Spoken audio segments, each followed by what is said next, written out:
바이든의 사퇴 이후 새로운 민주당 대선 후보가 캐멀라 해리스로 굳어지는 분위기입니다. 민주당 안에서 잠재 경쟁자로 거론되는 사람들의 지지를 속속 이끌어내고 있는데요. 저번 방송에서도 소개를 해드렸지만 대표 주자가 몇 명 있었습니다. 게빈 뉴섬 캘리포니아 주지사, 대중적인 인기가 상당한 분인데 이분도 오늘 X 통해서 트럼프를 막기 위해서 지금 부통령만큼, 즉 이 캐멀라 해리스만큼 나은 사람이 없다 이렇게 밝혔고요. 지난번 대선 초반에 선풍적인 인기를 끌었던 피트 부티지지 교통부 장관 역시 해리스가 횃불을 들고 트럼프를 물리칠 적임자다라고 입장을 밝혔고, 최근에 급격히 떠오른 조시 셔피로 펜실베이니아 주지사 역시 민주당이 나아갈 길은 해리스 위주로 뭉쳐서 대선을 이기는 데 집중하는 것이라고 해리스 부통령 지지를 표했습니다. 그리고 해리스 부통령은 이미 어제 전해드렸지만 바이든 대통령의 공식 지지를 이끌어낸 상황이고요. 그리고 클린턴 부부의 지지도 받아냈습니다. 이거는 힐러리의 인스타인데 과거에 같이 찍은 사진이죠. 젊은 시절의 해리스로 보이고, 나는 그를 오랫동안 알아왔는데 굉장히 똑똑한 사람이다 이렇게 얘기를 하고 있습니다. 그리고 무엇보다 어제도 말씀드렸지만 흑인 그리고 여성 또 아시아계 피까지 섞였다는 점에서 이 상징적인 의미가 있기 때문에 해리스를 몰아내고 다른 후보를 세운다는 것은 지금 당내 주요 지지 기반을 잃어버리는 효과를 낼 수 있기 때문에 더더욱 쉽지 않은 일이 될 거라는 분석이 나오고 있습니다. 그리고 기금 모집 차원에서도 이 바이든 사퇴 이후에 첫 24시간 동안 무려 8,100만 달러가 모금됐다는 뉴욕타임즈 기사가 있었고요. Win with Black Women, 이 흑인 여성과 함께 이기자, 이 단체에서 주최한 이 풀뿌리 기부금이 160만 달러 모이면서 이 헬리스의 기세가 만만치 않음을 보여주고 있습니다. 상징적인 그런 의미가 있겠죠. 그리고 최신 뉴스 보시면은 해리스가 이미 대선 후보 지명에 필요한 대의원의 절반 이상을 확보했다 이런 뉴스가 나오는데요. 이미 1,000명이 넘는 그런 대의원 지지를 받아가지고 8월 19일부터 시작되는 전당대회에서 후보 지명을 확정받기 위해서는 1,976명을 받아야 되는데 찬성을 이미 이제 이거의 절반에 달하는 1,000명을 모았다. 이런 분석까지 나오고 있습니다. 자, 그래서 이 민주당 캠프가 굉장히 지금 오랜만에 활력이 있죠. 이런 컨벤션 효과 같은 게 있어서 바이든 때는 좀 우울했는데 굉장히 좀 활기가 넘치고 있습니다. 그래서 이 트럼프 트레이드로 움직였던 증시에 이 해리슨 트레이드, 이런 신조어가 다시 나오면서 증시의 되돌림 현상이 관측이 되고 있습니다. 그동안 빠지던 뉴욕 증시 일제히 반등을 하면서 나스닥이 1.6%가량 상승했고요. 러셀 2000이 1.66 정도 올랐고, 최근 들어서 가파르게 올랐던 빅스 지수는 전일 대비 10% 가까이 급락을 한 바 있습니다. 특히 그동안 계속 눌려왔던 이 반도체 주가가 급반등 보이면서 엔비디아가 5% 가까운 상승폭 보였고요. 필라델피아 반도체 지수 4% 상승했습니다. 이 트럼프 트레이드 당시에는 반도체 AI 주가가 좀 밀리고 다우지수, 전통적인 굴뚝산업 비중이 높은 다우지수가 홀로 살아남는 그런 그림이 연출되기도 했는데, 다시 나스닥이 상승 랠리를 지속할 수 있을지 당분간 해리스와 트럼프 간 공방이 상당히 영향을 미칠 것으로 보입니다. 그리고 향후 이 금리 움직임이 상당히 영향을 줄 것으로 보이는데요.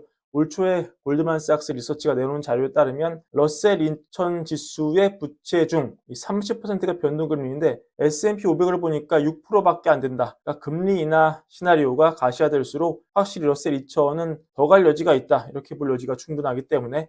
근데 또 이 금리라는 게 또 지난번 트럼프의 발언이 있었죠. 블룸버그와 인터뷰였습니다. 11월 전 금리나 대선 전 금리나 자제해야 된다, 이런 발언으로 금리가 완전히 정치의 한복판으로 들어왔기 때문에 정치권의 흐름 면밀하게 살펴봐야 할 것 같습니다. 그리고 오늘은 트럼프 피격 사건 관련해서 책임자였던 킴벌리 치틀 기밀 경호국장에 대한 하원 청문회가 있었습니다. 전반적으로 양당 의원 모두 이 치틀 국장에게 책임을 묻고 사임을 요구하는 그런 분위기였고요. 하지만 치틀 국장은 사건이 발생한 지 9일밖에 되지 않았고 현재 조사가 진행 중이라며 구체적인 질문에 대한 답변을 회피하면서 사임 요구도 거부했습니다.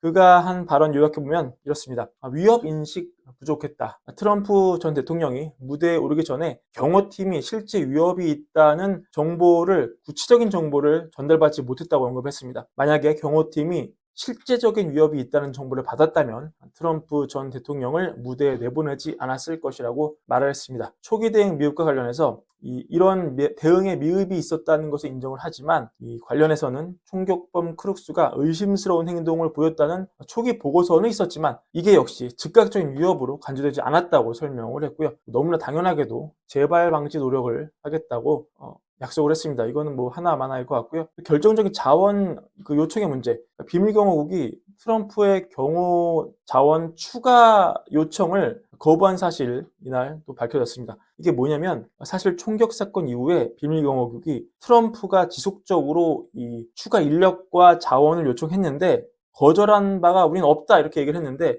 지난 주말에 토요일에 입장을 바꿨습니다. 지난 2년간 무려 2년간 트럼프 측이 보안 인력을 늘려달라고 요청을 했지만 비밀경호국이 거부한 사실을 인정한 것이죠. 기존 입장을 철회한 것입니다. 하지만 채틀 국장은 초기 대응의 문제와 보안 실패를 일부 인정하면서도 구체적인 질문에 대한 답변을 회피하거나 조사가 진행 중이라는 이유로 답변을 유보했습니다. 이로 인해서 의원들 불만이 극에 달한 것을 볼 수 있었고 곳곳에서 탄식 소리가 쏟아지는 장면도 연출됐습니다. 앞으로 이 쟁점, 왜 2년 동안이나 경호 추가 자원 배치를 꺼려 했느냐? 왜냐면 비밀경호국이 굉장히 예산도 빵빵하게 나오는 것으로 오늘 나왔거든요. 이 문제는 앞으로도 지속적인 쟁점이 될 것이란 전망이 나오고 있습니다. 여튼 오늘 이 치트 국장은 사람이 1시간 전에 거리 측정기와 배낭을 가지고 있는 그런 크룩스, 이 모습이 포착이 됐다는 걸 인정을 했고 이 크룩스의 수상한 행동에 대한 통지를 요원들이 여러 번 받긴 받았다. 이거는 인정했습니다. 하지만 결국 이게 트럼프에 대한 직접적인 위협으로 될 것으로 생각을 하지 않았고 만약에 그렇게 생각했다면 트럼프를 무대로 내보내지 않았을 것이다 이렇게 얘기하고 있습니다. 그로 인한 자세한 어떤 배경의 결정은 왜 그렇게 논리적으로 추론했는지 여부를 이날 자세하게 내용을 밝히지 않았기 때문에 함구했기 때문에 이거는 계속 놔두면 좀 음모론이 나올 수밖에 없는 그런 배경이 될 것 같기도 합니다. 방금 나온 소식이죠. 이 SEC가 이더리움 ETF 거래를 막 승인했습니다.